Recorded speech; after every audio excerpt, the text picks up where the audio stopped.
She pinched my driver's license between two fingers, like it was something sticky from under a diner table, and told me I had 72 hours to vacate my own home, or the sheriff would walk me off my porch. Her volunteer in cargo shorts waved a plastic scanner over my ID, like he was ringing up lettuce. It didn't connect to anything. And still, he said, unauthorized. I set the melting ice cream down on the hot concrete hit record on my phone, and I did not say the one sentence that would have ended the whole show in 10 seconds, that I am the guy who can dissolve her board with a single signature. Yeah, that happened. My name is Caleb Morgan, 53 civil engineer by trade, after a long marriage that turned into two people living around each other. Like furniture, I sold the big house and bought a quiet 2-bedroom in Riverbend Commons in Brookfield, North Carolina. Crepe myrtles out front. Mailboxes in a clean row. The kind of neighborhood where dogs learn everyone's routes, and the biggest drama should be who forgot to bring in the trash cans. That's what I thought I was buying: peace, a place where my coffee stayed hot. Long enough to drink it. What the listing did not mention was the clipboard. The clipboard belongs to Brianna Cartwright, 8-year HOA president. Beige blazer, white sneakers, hair that doesn't move in a thunderstorm if a whistle could run a meeting. Hers would. She knocked at 6:06 a.m. on my second morning with 3 precise raps and a smile that didn't reach her eyes. Mr. Morgan, your doormat violates Section 3. One of our welcome aesthetic script font is prohibited. Replace it within 24 hours. I looked down at a cheap mat that said hello, in the same cursive you see in half the suburbs in America, and I said the 4 words that keep you alive in bureaucracy. I'll look into it. By day 3, she had coned off my mailbox with bright orange triangles and a laminated tag that read, "Pending residency. Verification, you can pick up your mail at the post office until our portal clears you," she said, like she was reading a weather alert on day 5. A yellow slip under my wiper informed me that my parking angle projected aggression. See Rule 7. 4. I went to the HOA meeting, sat up front, raised my hand when they opened public comment, and she tapped her gavel. Guests may not address the board. I own 18B. I said, not in our system.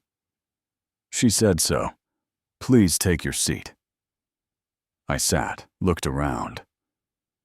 The coffee smelled like it had been heated 3 times. Nobody met my eyes, and I told myself what I always tell myself when someone mistakes noise for authority: be patient, document. Let the truth walk into daylight on its own.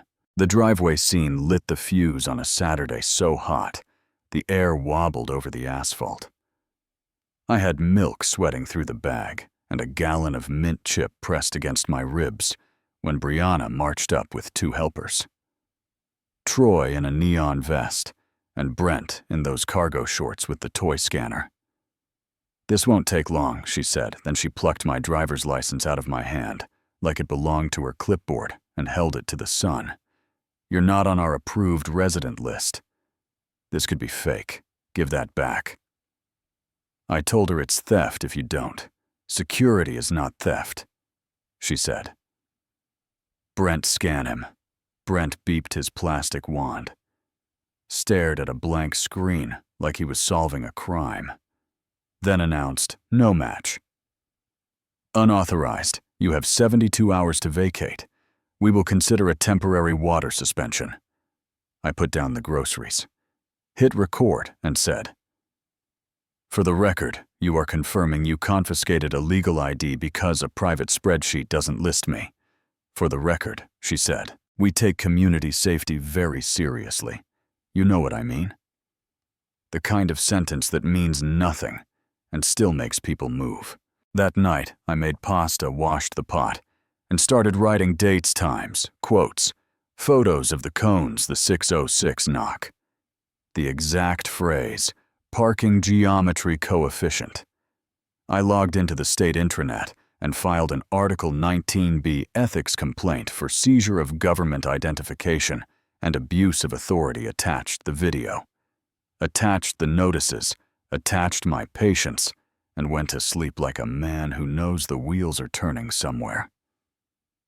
You can't see the next morning, a bright orange hanger flapped on my door, temporary water suspension scheduled for non-compliance, and a no trespassing sign sat in my grass like a dare that evening. She held a community safety briefing on the common lawn about the stranger in 18B. 15 neighbors stood in a half circle while Brianna pointed at my windows. As if announcing a storm, one woman in a blue t-shirt frowned at her shoes. A dad bounced a baby who kept reaching for his keys, and I stood behind my blinds thinking, not yet, not like this. 48 hours later, the email landed. Mandatory on-site audit. Riverbend Commons. Title 7 and 19B team lead. Lana Ortiz. If you've ever seen a room change temperature without the thermostat moving. You know what it felt like when she walked into the next HOA meeting with 2 investigators in navy polos. Badge flash, good evening. This meeting is under official review for potential governance violations. Brianna tried the tight ship line, and Lena said that appears to be the problem. Then, she read the complaint and the name of the person who filed it. Filed by Caleb Morgan, chair of the State Community Association's Integrity Office. Heads turned, I took off my ball cap, and Brianna's clipboard slid off the table and hit her shoe.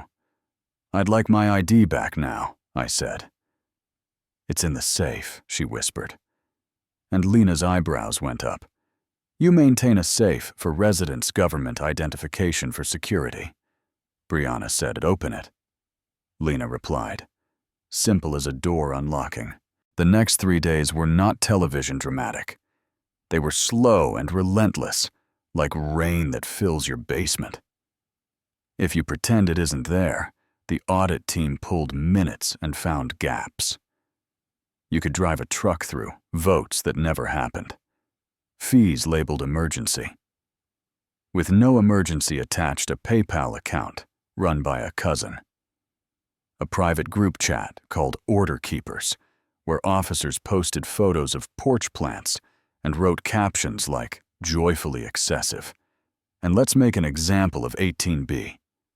Brent's scanner was a Bluetooth barcode reader that wasn't connected to anything. The verification portal was a static page with a spinning circle that was just a GIF. I saw the code. Finances were worse than the Cone's leadership seminar. There was a 5-day cruise, a downtown hotel, billed as strategic planning, Amazon orders for ring lights, and a mic set in Brianna's home office. A doorbell camera angled across the street at whoever annoyed her that week. Unlawful mail interference. Threats of water shut off with no due process. Open meeting violations. You could feel the room shift from shock to relief because finally, someone had written down what it felt like to live here. Paula in Chambray told Lena she was fined $300 for festive light intensity. Drew and Kiana said their toddler's chalk drawings got them a graffiti citation and an order to power wash.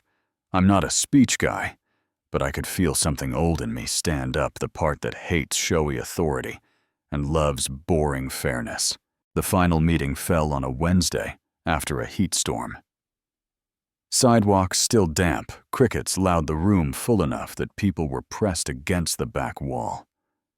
Nobody touched the cookies on the table. Lena called it to order and walked through the findings with the kind of calm that lets truth do the heavy lifting after a comprehensive investigation. Riverbend Commons HOA is in violation of 39 provisions under Title 11, Article 7. Financial misuse Article 12. Unlawful interference with mail. Article 19B, seizure of government identification. She clicked the remote and the wall lit up. First slide. My video of Brianna taking my license. Second slide. The fake portal code. Third slide. The order keeper's chat, where someone typed emotionally charged curtains. In July 4th, slide the cruise invoice with a palm tree in the corner. This is out of context, Brianna said. I have maintained standards without standards. You get weeds, you get Halloween inflatables in August. I have protected property values. I stood carefully, because I know what adrenaline does to your voice, and I said, standards don't need a bully. They need a backbone. They need clear rules, real votes, actual minutes, and a board that understands power is for service, not performance. You seized IDs. You made up portals. You turned cones into punishment. That's not protection. That's theater with consequences. Someone in the back clapped once, then pulled their hands back like they'd touched a hot pan. Lena kept it simple, effective immediately. The current board is dissolved. Riverbend Commons is placed under administrative probation. For 1 year, a temporary board will be appointed to run elections under state supervision. Cartwright. You are permanently barred from serving on any HOA board in this state and responsible for fines totaling $52,800 for misuse of funds and false representation of authority. The ID seizure is referred to the district attorney for charging consideration. Brianna's mouth moved without sound. Then she found words. I'll lose my job. If I'm charged, I was trying to keep things decent and listen. I am not made of stone. There is a version of me that almost went soft, but then I remembered my mailbox wrapped in tape like a crime scene, and a kid's chalk scrubbed off concrete. In July, you had chances. I told her every notice you wrote was a chance to choose a rule instead of a power trip. He tricked us. She said, you should have told us who he is.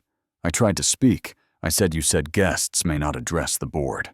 Lena banged the gavel, and the room stayed silent for a full breath before the hum started relief. Anger, gossip. Waking up at the same time, Paula touched my elbow. Drew squeezed Kiana's hand, and Lena pulled me aside. We need someone steady for 90 days to keep this from swinging into chaos. Would you serve as interim president while we run clean elections? I didn't want a title. I wanted a decent mailbox and a patio chair. But sometimes the job is in the room. Not the job description, yes, I said. You know what I mean. I walked home. The cones were gone. The pending sign in the trash with a coffee cup. Texts from numbers I didn't know had thank you, and can we talk about pool hours? I stood in my kitchen and drank tap water that tasted like a small victory. My phone buzzed again, Lena. DA wants to interview next week. Open question on charges, please advise. I stared at the sun rectangle sliding off my wall and thought about what justice feels like at street level. Not a parade, not a headline, just a room where the gavel echoes. And then the work begins. Tomorrow. I'll sign the papers for 90 days. We'll post the bylaws where people can find them. Unstack the committees. Let folks talk without a gavel chasing them. Refund every fine that lives. Only in someone's imagination or paint the parking lines and call them what they are. Paint then.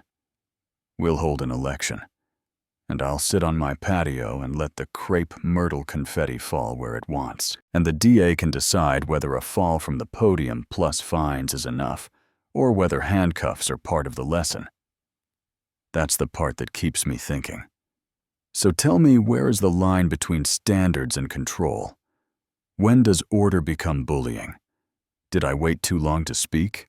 Or did I do it the right way? by letting the truth walk into daylight. Drop your take in the comments, argue with me. Tell me your story.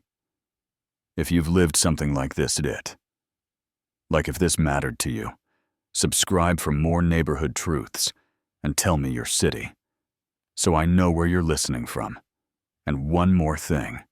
Should the DA press charges, or is the fall enough?